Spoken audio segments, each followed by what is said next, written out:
So we have two talks today. They're going to be going one after the other. The first is from Aileen Doran and David Kaeter. Eileen's a PhD researcher at iCRAG, University College Dublin, and David Kaeter is in the process of finishing his PhD there as well. And they're going to summarize the results of the COVID-19 impact survey that many of you probably filled out as it was circulated around our mailing list a few months ago. So Aileen and David, I won't get in your way any longer. Looking forward to hear what's been happening. It's all yours. All right, thank you very much, Tom. So yeah, a few of us at iCRAG were curious about the immediate impact of the COVID-19 pandemic on the raw materials sector. And we looked at a wide range of data sets, including market data such as share and metal prices, company reports and press releases. And we also ran a survey in the last week of April, where we asked the workforce in mineral exploration and mining about their sentiment and the impacts on their work.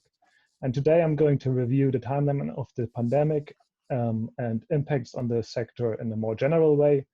And Aileen will talk about more specific responses by companies as well as the survey results.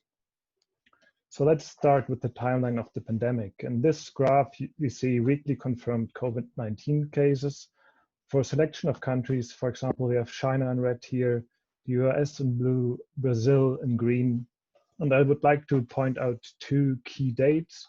One of them is when the quarantine was announced in Wuhan on January 23, and the pandemic was declared by the WHO on March 11. And the iCRAG survey ran from April 23 to the 1st of May. In the graph down here, we see worldwide school closures, and these can be understood as a proxy for how the world introduced containment measures and went into lockdown in one form or another, which happened rather rapidly after the pandemic was declared. And since the end of April, we see countries slowly loosening their restrictions, and our survey ran when this reopening phase started to happen. This graph here shows data from Google Trends for global search interest in the topic coronavirus. And we see these two peaks, one of them associated with the outbreak in Wuhan, and then the second one is the outbreak in the rest of the world. And something to note here is that these peaks precede peaks for infection rates and fatality rates, and the search interest seems to be less of a reaction to what is already happening and more of a reaction or an apprehension about what may be coming. And when we compare this to the graph up here, we see that several countries haven't even reached their peaks in infection rates, especially in South America, while other countries like the US start seeing second waves. And looking at the Google Trends data, it really looks like there's a decreasing concern in the public about the disease. In the last graph here, we see some public mobility data, which I'm not going to discuss in detail. The key point I'd like to make is that as the world went into lockdown, non-essential travel ceased, which is of course a problem for many people who need to travel for work, including exploration geologists, for example. Moving on to some more industry-specific data. Here we see a couple of ETFs that track stock indexes, and we have an ETF tracking global metal and mining companies here in blue, and we see that these performed a bit poorer than the global stock market. And the reason for this is that not all industries, or actually some industries, were doing quite well throughout the pandemic. As an example, I included US internet companies here. And what we can see here is that they already outperformed their pre-pandemic highs. And internet companies and tech companies usually have a very high market value, and they tend to pull up these cross-industry stock indexes. When we compare the broader pattern of this trend to the search data I just introduced, it's quite striking that the two curves, or that the border pattern essentially mirrors the pattern of the Google Trends data. And as I said earlier, the Google Trends data may reflect concern of the public, and one could argue that the broader patterns we see for the stock market reflect concern of investors, and I'll come back to that in a moment. When we take a closer look at these lines, we see that metal and mining stocks are already quite affected during the outbreak in Wuhan. The other two indexes show a shallow trough, but it looks like metal and mining stocks didn't really recover after this trough here. Moving further in time through February and the beginning of March, we see this huge decline here. And what's happening here, or what was probably happening here, is investors selling stocks due to an uncertain future, what's happening with the economy. And this is not something which reflects the performance of the mining industry. It's an effect of the finance industry, and it does not reflect the performance of the mining industry. And we see these downturns across different industries. Looking at metal prices, on this graph we have gold in orange here. We see quite a bit of volatility for the gold price around the date when the pandemic was declared, but overall gold is performing very well, and this is quite typical in times of high uncertainty when gold is used as a safe haven for money. The other lines are prices for a couple of base metals and tin, and we see a decreasing price for all of them already at the same time as the Wuhan lockdown. And moving to late February, beginning of March, we see a bigger downturn, which is slightly delayed to the downturn we saw for stocks. And this possibly reflects an anticipation of lower demand in the future. These low base metal prices may result in lower mineral exploration spending in 2020 and maybe beyond, depending on how these prices will recover and how demand will develop. When we quickly compare this to stock prices, we see that gold companies, again in orange, showed more volatility than gold itself, but they show a very quick recovery, and overall they're doing quite well. And I would also like to compare this quickly to the oil price, which shows overall a similar pattern, but quite on a different scale. And the oil price was not only, or the oil market was not only affected by the pandemic, but also by the price war of Saudi Arabia and Russia and politics of the OPEC. And there was this brief moment in time where crude oil, the price for crude oil was actually negative. But since then, the oil price is recovering.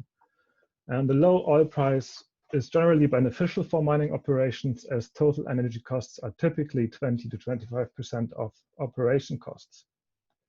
And a low oil price also means reduced costs for the steps further down the supply chain.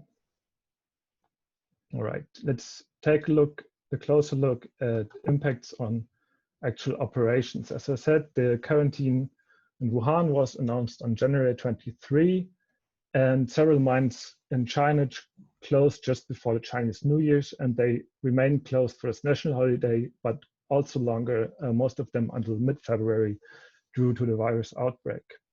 And several manufacturers of mining equipment were not deemed essential businesses, and they stayed closed until March. Several smelters were closed in China and India.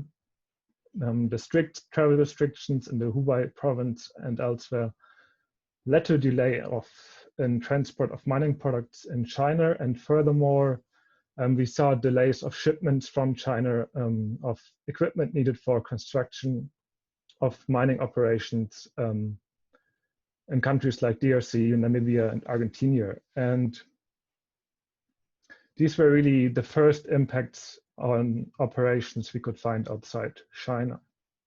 And we took a look at junior company press releases captured by juniorminingnetwork.com and searched these press releases for certain keywords, which is shown in this graph here. And as I said, we saw first mentions of the virus and related terms in the context of delayed delivery of items from China. But as countries imposed lockdown measures, companies became more affected, and in April, about 60 to 7% of the press releases mentioned the coronavirus and related terms. And at the same time, we see an increase in references to mine closures, suspension of operations, and exploration programs.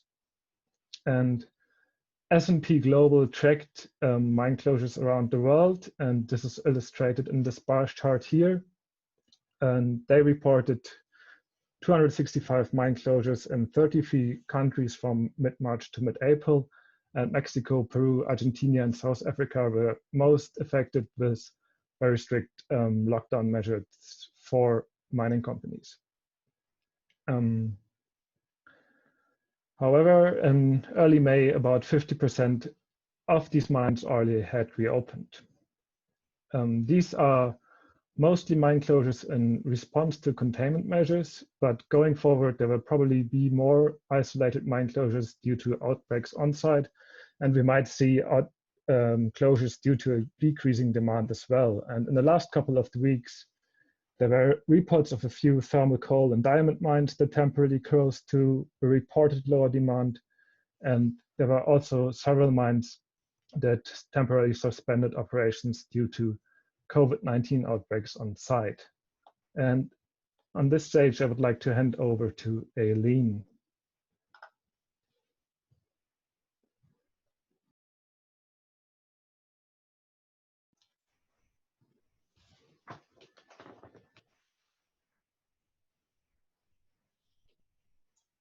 Okay, so that was almost seamless. So thanks, David, for bringing us through those global trends as well. So I'm going to, for the next little while, look at what companies were actually reporting in terms of the press release statement. So David's already touched on this a little bit. And then I'm going to get into the survey results as well. So these are the kind of results that David has already outlined. So we had things like temporary mine closures and care and maintenance modes. Not always caused by national lockdown. Sometimes there was actually COVID outbreaks on site, as David mentioned.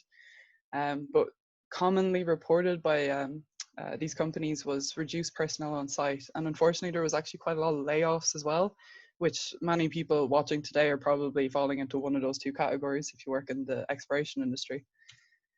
So also for mining and exploration companies, they had reduced exploration activity. This is mostly to do with lockdowns and travel restrictions, because any planned exploration programs had to be postponed or cancelled, and it depends on where they are. So obviously, as David said, there's places like in Africa and South America which are under much more strict lockdowns, and they're still experiencing quite bad cases of COVID outbreaks. But again, the field season, that's not actually just limited to exploration and mining companies, because anyone in geology as a student who needs to collect samples, we can't go out into the field anymore to continue our research if that's the area of research you're in. But also it affects consultants who travel quite a lot for their research or their work even. So while there is still quite a lot of uncertainty, one of the issues is just not knowing what's going to happen in the next few months to a year, because it's very hard to plan for something when you don't know where the world is going to end up. But thankfully, it's not all horrible. There's actually a good few positives to come out of the press release statements by companies. So there were several ones, in particular juniors, who outlined they were using this time in lockdown as a chance to develop pre-existing data sets they didn't have time to develop before, and use that to help promote future exploration programs. Also, many of the larger companies are supporting local businesses and communities around their mining operations. And so this kind of comes in a range of forms, so such as making and distributing PPE and food to the local community and particular healthcare workers. But also some are donating millions of dollars to local community support funds to try overcome the impacts of COVID. But obviously mining and exploration, they have quite a lot of employees on mine sites and things. So many companies are outlining safety measures that they're going to implement if they haven't already, in an effort to keep their staff safe when they return to work. So there's going to be things like testing and heat scanners, and some companies have actually already isolated entire mining sites, so nobody new was allowed in, and they just offer extensions to people already there, which thankfully, a lot of mining sites are in the middle of nowhere, so that's possible to do. And then again, a lot of companies have dedicated web pages on their websites about what COVID is, measures to take to protect yourself, which will go a long way in preventing misinformation that if anyone goes onto Twitter, there's a lot about for COVID-19. So that brings us to the next step. And to do that, I actually want to refer back to the first ever Ore Deposits Hub talk, which if you haven't seen, I highly recommend checking out. So in this, Simon Jowett discussed metal production and price fluctuations and a lot of other things, but in relation to past pandemics and trying to think about what that means in terms of future plans. So one thing that came from this talk is that always is an impact, but on the raw materials industry, but it always bounces back up to some level. And as David just mentioned, we're already seeing the metal prices come back up to some level of normality. So we're already starting to see the overall community coming back together. But one thing that Simon pointed out in his talk was, while the community impact may be short-lived, the individual can be huge, and we still don't really know what that impact is going to be. But in an effort to understand what the individual impact is, at iCRAG we ran a survey. So this survey, as Tom mentioned, most of you probably did, we got about 1,000 responses. And we ran it from April 23rd to May 1st. So it was kind of at the height of the when the pandemic was first hitting a lot of countries. And the main goal of this survey was to figure out if there had been an impact in the raw materials sector, and if there was, what was it? And then thinking about the future, the levels of concern about COVID moving forward. So I'm going to quickly bring you through some of the survey data, but I'll show you at the end a link for all of this descriptions actually up on the iCRAG website, so you can review this in your own time as well. So just to begin with the demographics, so you get a flavour for the type of people who answered. So looking at the geographical spread, we have a pretty good representation, and we got responses from 57 countries. And then we can also look at the age range, which is again pretty well represented, employment status, and also the sector that people work in. So that brings us to the ultimate question. Based on the survey, was there an impact on people's employment? And unfortunately, there was. So we asked people to agree or disagree with the statement. And even back at this, that time in April, there was a pretty big impact on people's employment status, so 65%. And then that brings you to how were they impacted? So 32%, unfortunately, of respondents had directly faced loss of hours or job, and there's quite a lot of people that actually experienced no change, but that varied. Some were in government, and some were in more stable countries and things like this. So thinking about this data in simple terms, where was the impacts being felt most? So in terms of geographical location, we can look at it like this, and Africa was one of the places with the biggest impact. And actually Europe was one of the least affected, which is good for me because I'm based in Europe. And again, exploration sector was most impacted. And one thing you have to remember about places like Africa and South America, which were both heavily affected, was the lockdowns were quite extreme, and a lot of mining operations were forced to close. So it makes sense that exploration sector is one of the places that gets the most hit. Then if you look at the age range as well, so thinking about other types of demographics, unfortunately, the younger respondents were the ones who lost their jobs, or reported lost jobs most often, and the older respondents tended to be more focused on reduced hours. And this kind of depends, if you think about it in like a lot of exploration companies, it's the younger people who go out onto site or do the field work because they don't have as much experience as some people who've been in the industry a bit longer. So they're going to be the ones that don't get those jobs, and unfortunately they're the ones that get impacted pretty heavily at the start. But no matter what way you look at the data, it's clear that the impact is felt very differently across the demographics, but there is a pretty big impact in most of the groups. So that brings us to the final section of the future. So how do people feel about COVID-19 and their employment status or their job security for the rest of 2020? Well, as you can imagine, people are concerned. Over a third of respondents were concerned about their job security, and in line with where the biggest change in employment was, the highest concern is in Africa and South America, and in particular the exploration sector. And if we remember back to what David was talking about at the start, S&P Global actually outlined Africa and South America, as well as Mexico, as being some of the countries with the highest mine closure rates and the biggest impact in terms of mine closures. So that makes sense that that's where people are starting to feel the most concern, because they don't have jobs or their operations are closed. Interestingly, considering they had a quite low percentage of job losses, there's actually quite a high concern for Europe. And this, if you look at the data in a little bit more detail, it kind of makes sense in terms of age ranges, because most of the respondents are from younger than 45 degrees or into that, or the 18 to 30-year-old age bracket. So it's the same things I said on the last slide, where it's like those people, the younger cohorts, are often the ones that do the field work, and with travel restrictions they can't get to where they need to, and so on. But also a lot of countries in Europe had pretty severe lockdowns. I know in Ireland ourselves, we're only starting to come out of it and can finally travel across the county. So it's still, it depends on where you are as well as age range.